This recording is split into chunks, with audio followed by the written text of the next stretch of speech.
Hey, this is Joe Bakhmutsky, and welcome to Simplified Cancer Podcast. When you're dealing with cancer, the spotlight is on you. But what about your partner or another person who can't be without you? For them, it's just as tough, if not more, because not only are they trying to help you and be there for you, they also want to try to have some normal life, just living from day to day. We don't get to hear this side of the cancer story. So that's why today you're gonna meet Jill. Jill's partner had prostate cancer, and Jill has some profound insight about what this experience was like for her.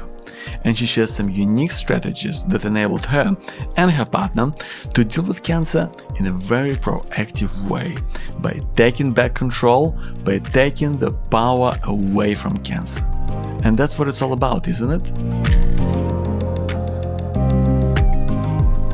Hi Jill, thank you so much for your time. Jill, I want to start with something we touched on just a few minutes ago. And, I often, we have conversations and I feel like I should be recording this, and this was one of them. And we were talking about gratitude and, how expressing gratitude in the right way can really, make you feel better and close the loop in some ways. Can you talk about that, I think, in relation to cancer and the experience that you guys went through? When Sam was diagnosed with prostate cancer, that was 6 years ago, and it was a huge shock. And I think it woke us up. It made me realise that throughout life, we take our loved ones in particular for granted. We expect them to be there, we expect them to do things, and sometimes we forget to say thanks. And it's not just thanks, it's showing your appreciation, that you're grateful for them, one, being in your life, and two, doing the things that they're doing and showing you how they love and support you in return. So it's that acknowledgement of their existence, of their experience and your combined experience. So it's making sure that it's always front of mind now. On a daily basis, I let Sam know how I'm grateful for things that he does. And it's not being sarcastic or condescending. It's coming from the heart, and it's like, thanks, I appreciate what you've done. It's showing that type of appreciation. Right throughout life, Sam has always been my rock. He's been my go-to person. Early in our marriage, we sat and we had long conversations, as you do when you're young. And we talked about what path we wanted to take as a couple and individually. And I always wanted to go on and do study, and Sam wasn't interested. So that was fine. So he enabled me to fulfill my dreams. He always supported me. We've got 3 kids, and when they were younger, Sam became their primary carer at one stage because he was working shift work. And it's like, thank you for doing that. I appreciate that. And sometimes we just forget that, we take it for granted. Yeah, this is going to happen. And we all get on because we're all busy living our lives, doing our things, thinking about work, thinking about home, the garden, the kids, finances, whatever. But focusing on the individual and being grateful for them being in your life. Exactly. That's so well put, Jill, because I think in many cases, like you say, we forget and start to take things for granted, and cancer becomes this big wake-up call. And it's a different modality because all of a sudden, every day, I guess, is a gift, right? Yeah, it is. You actually value the time that you're having rather than sitting thinking, oh, gee, I wish it was next month because we're going to do this. Or I wish it was Christmas time, or I wish it was next year. Or yes, it's fine to look forward to things, but still appreciate every day and the gift that you've been given. And it's like when Sam was diagnosed with cancer, everything became a blur in an instant. Time stopped, and it was like all of a sudden, it was like there was nothing there. My whole life flashed before me. One, I was sitting thinking, I wonder how Sam's coping with this news. And then I'm thinking, I'm not going to have my lifelong partner. And that seriously is a wake-up call, especially when you've found your soulmate and you've built such a strong relationship with each other, to have someone tell you that, oh yes, you've got cancer. While the prognosis is quite good, you've still heard that C word. Yep. And that stops everything dead in its tracks. All of a sudden, the plans and dreams that you've had for the future have to be rethought. And that's why it comes back to being grateful for each day. We still have plans for the future. We still look forward to holidays, but we also look at each other daily and say, thank you. And it just doesn't mean the words. It's by actions and affection and building things together. Like we've built a family, we've built a friendship circle, and it's about being grateful for all of that as well. Absolutely. And Jill, so in terms of, this is such an important thing, is expressing gratitude and living in the moment. Yeah. So how do you do that? Did that sort of come naturally, or did you have to build it into your daily practice? Well, Sam and I have been married for 40 odd years. And because we'd got into such a routine of expecting each other to be there, and you nearly go into automatic, that we did have to retrain ourselves to think about bringing it to front of mind, doing that whole mindfulness thing, being in the moment rather than thinking while I was sitting next to Sam, I wonder what the dog's doing, and it's fine to have those thoughts, but come back and focus on the person that you're with and the experience that you're having at that particular time. And it's those memories that you build as you're going through are the things that you hold on to that give you hope. Absolutely. And, I even noticed in my own experience that kind of being in the moment and becoming a part of, like, for example, if I was there with my son, if I was with Mike, like when I stopped myself from checking the phone or thinking about other plans and just, so going crazy with him, we'd have a huge pillow fight, and it gave me such a tremendous lift. Like, life, it became such a totally different experience. Or when I would be with my wife, with Ollie, when we would be sitting down having conversation, and when we were fully engaged and not thinking about anything else, like it just gives you so much clarity into just everyday life. I think, cancer just kind of wakes you up and shakes you out of things, and you go, no, like this is what matters, and it makes you feel so much better, right? Yeah. When you're diagnosed with cancer, it's nearly like some people look at it as a life sentence, whereas we looked at it as we had opportunities, we had choices. We could sit and be sorry for ourselves and spend the rest of our days worrying about what was on the horizon, or we could choose to experience life and be grateful for the things that we've got and the experiences that we have. And that's what we chose. So it's not easy. It is very, very draining. I see it as from two different aspects. One, from the cancer sufferer. All of a sudden you're faced with your own mortality, and that's hard because we'd all like to think we'd live forever. And it's like, especially if you're young, you've got your life ahead of you. When Sam was diagnosed with cancer, he was in his mid-50s, and it's like, we still had a lot of living to do. And he was faced with that, and he turned around and said, I don't want to die. And it's like, from a carer's point of view, I didn't want him to die either. And it's like, so we both had this mutual agreement that we were going to live for the moment without being frivolous and silly. Rather than saying, in 10 years' time we will do this, we do it now. And it's like, we also learnt that lesson from Sam's dad. Sam's dad was a really, really hard worker all of his life. He worked shift work. He sacrificed everything for the family. And we kept saying to him, why don't you take a break?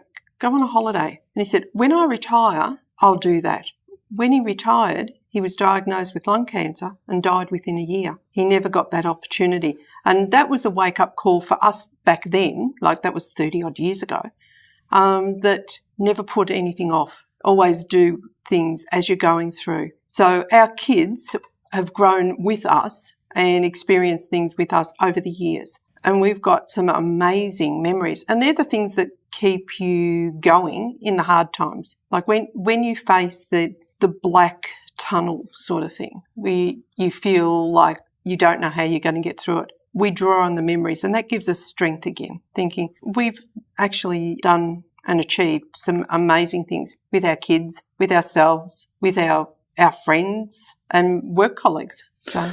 That's very powerful, Jill, and I just want to pick up on what you said about choice. Is that sometimes pain is mandatory, but really that suffering is optional. That we choose we choose the experience and how we deal with these tough times. Yeah, exactly. Like we sat back and said, okay, it's not Sam's fault that he got cancer, but we're responsible for our emotions and feelings. So we've taken responsibility for that rather than putting the blame on, oh, we didn't eat properly, or there's too many chemicals in our environment, or whatever. So we've taken responsibility for our emotions.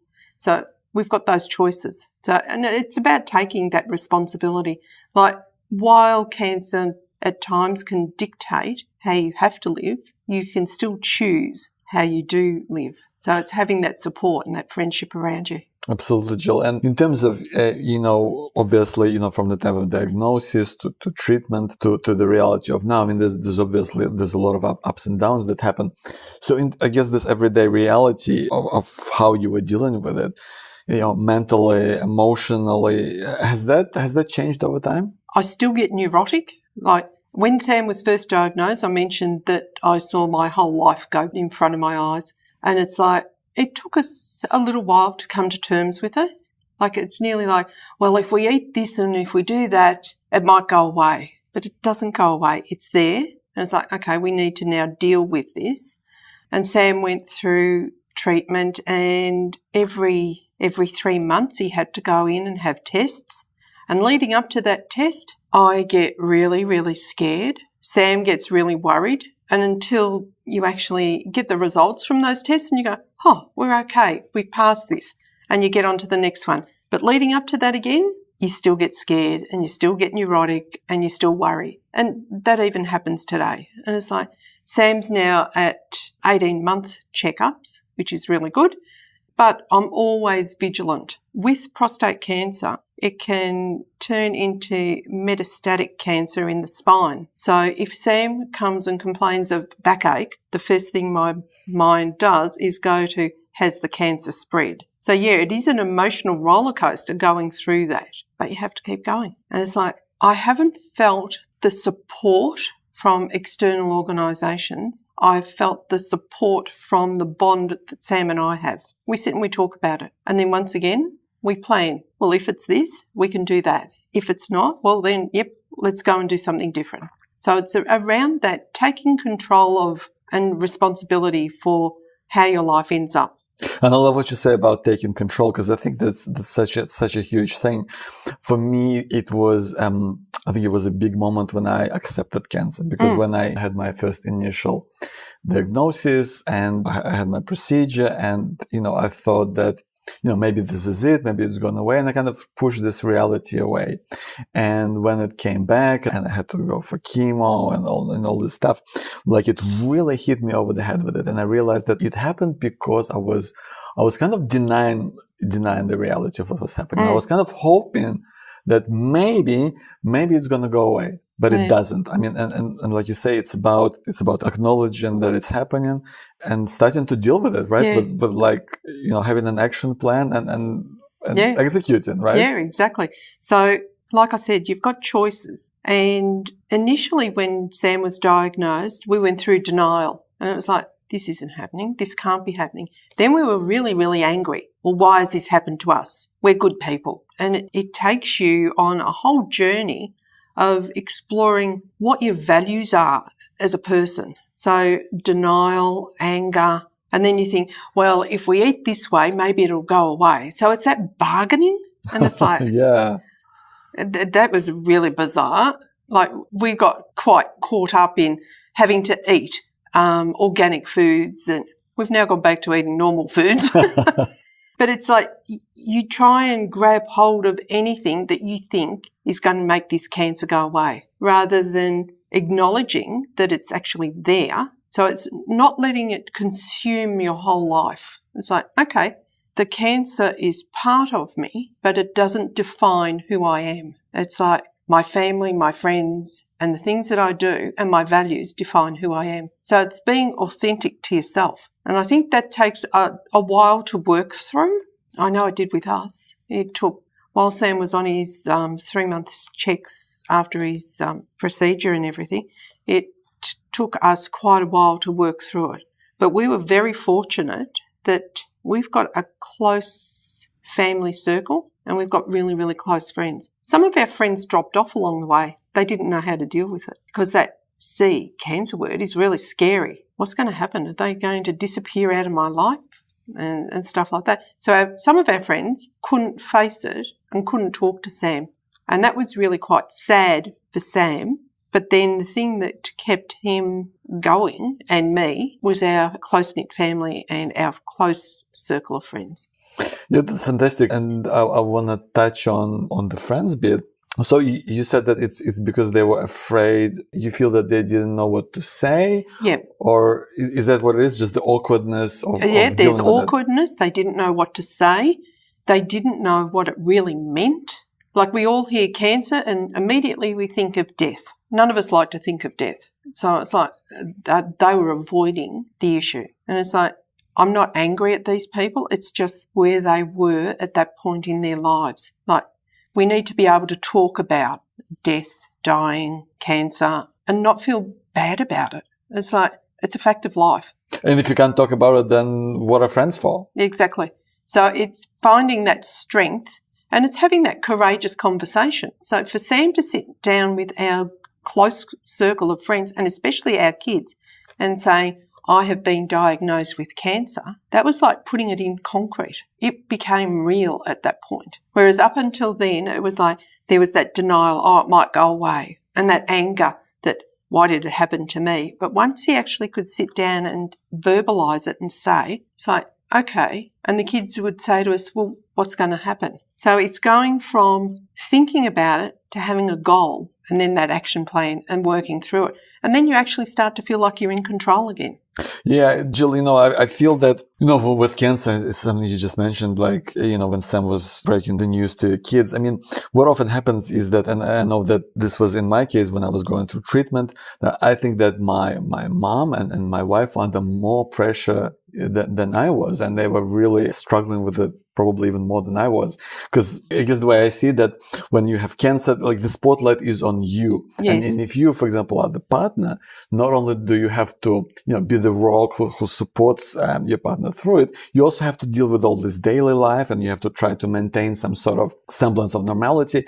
So how was that experience for you and how did you deal with this whole madness overall? It was very, very draining. As you mentioned, the cancer sufferer is in the spotlight, and rightly so. They're the one that's going through the treatment. But I felt I didn't have the support.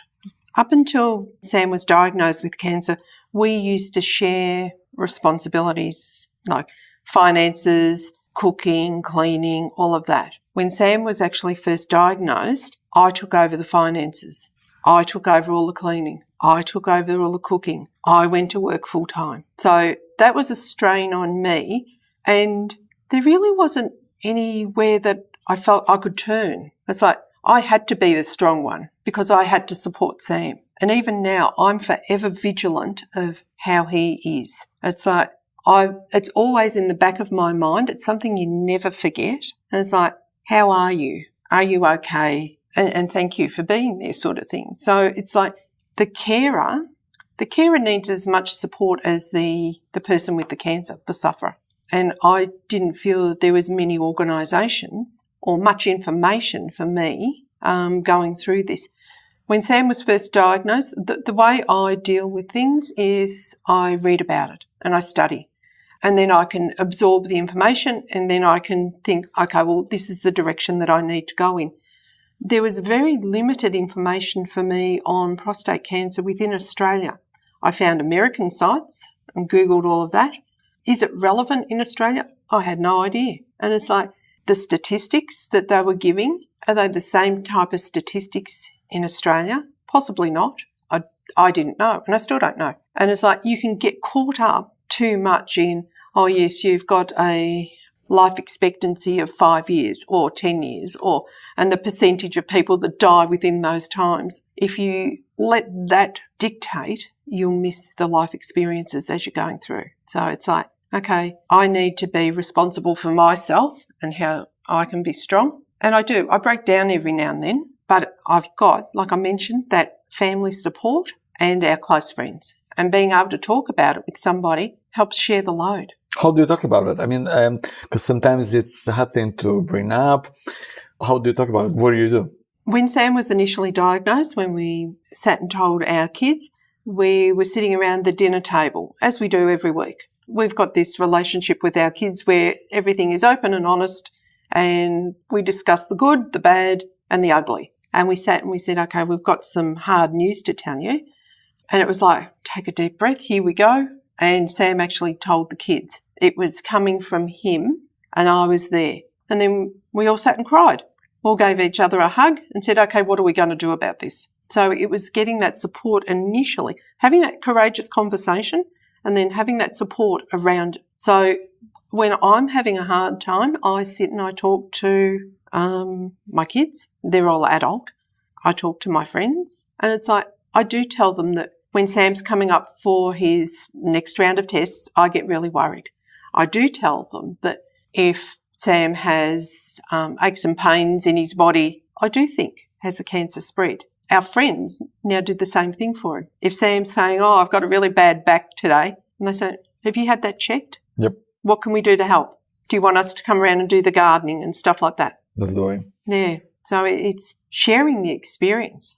And another thing you made me think of was, I'm no expert at the animal world, but I was watching a documentary one day and I saw this, I think it was an antelope or a zebra. It ran away from the lion. And as soon as it escaped, it started shivering. It literally started shaking. And they said that this is how this animal processed all this fear and tension that was inside it. And I think that us as humans don't really do that enough. Like what you talked about, just, it's okay to break down and cry because you have to let it out, right? You do. Like if you need to be in touch with how you're actually feeling. You need to be able to express those feelings. I'm sad. I'm scared. Because once you've shared it, it helps you, once you've verbalised it, it helps you deal with it. Well, that's what we found in our experience. Initially, when Sam was diagnosed with the cancer, I was really, really run down because my whole focus was making sure he was living. So I took on responsibility for everything initially.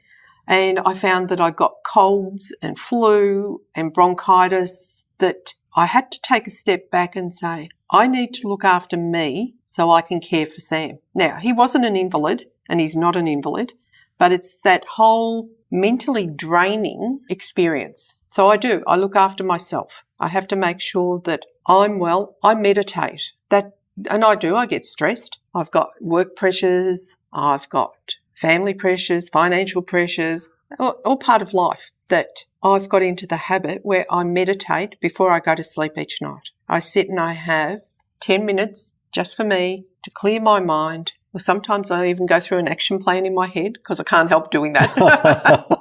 I'm not surprised. But then it helps me relax. And it's like, once again, I'm responsible and I can be in control of how I act and how I deal with things. So it's really important to find something, especially for the carer. The sufferer needs to find something that will give them hope so that they can hold on to that.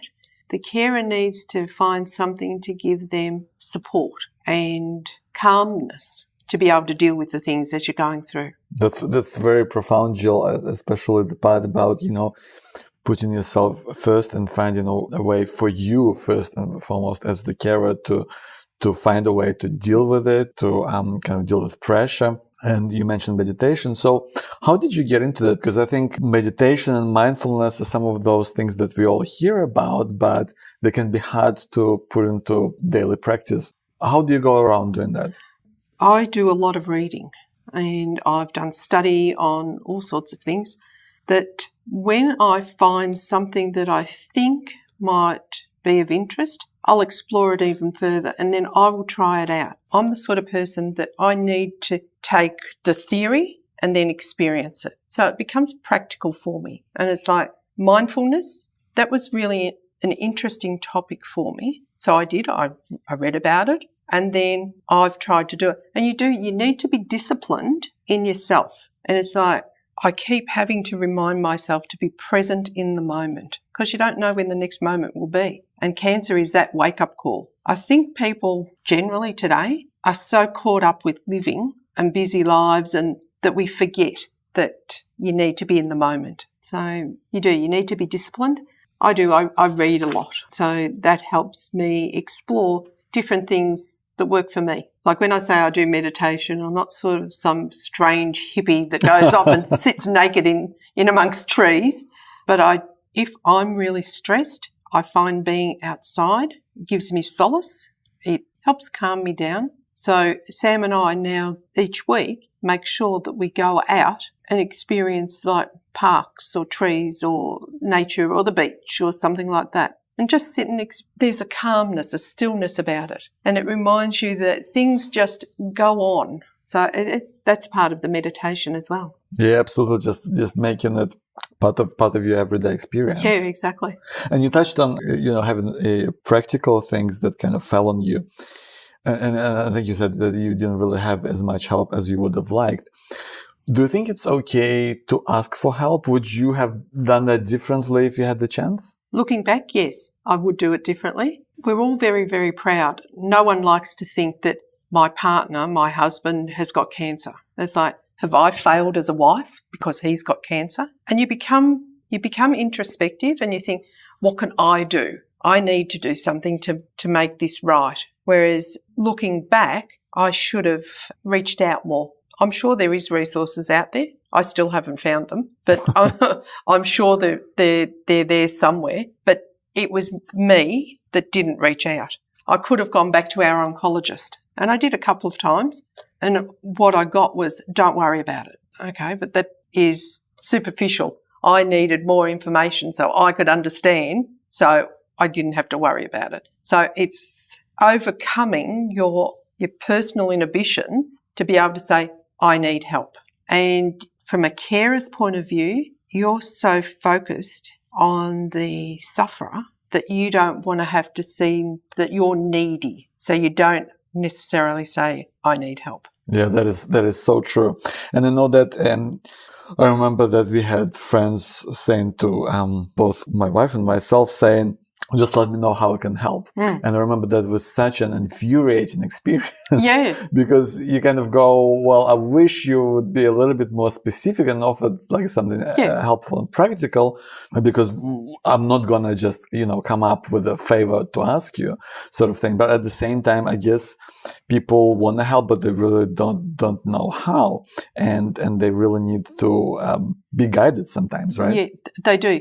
You need to find the inner strength to be able to say, I need somebody to help me do the gardening, or I need somebody to take the dog for a walk, or I need somebody to help me with the cooking or stuff like that. And it's finding that inner strength. But as I mentioned, your pride gets in the way because we all like to think that we're able to do things, and you struggle to say, I need help. That's such a great point, Jill. And I would really want to thank you for your time. It's been absolutely fantastic. Okay. Thank you, Joe.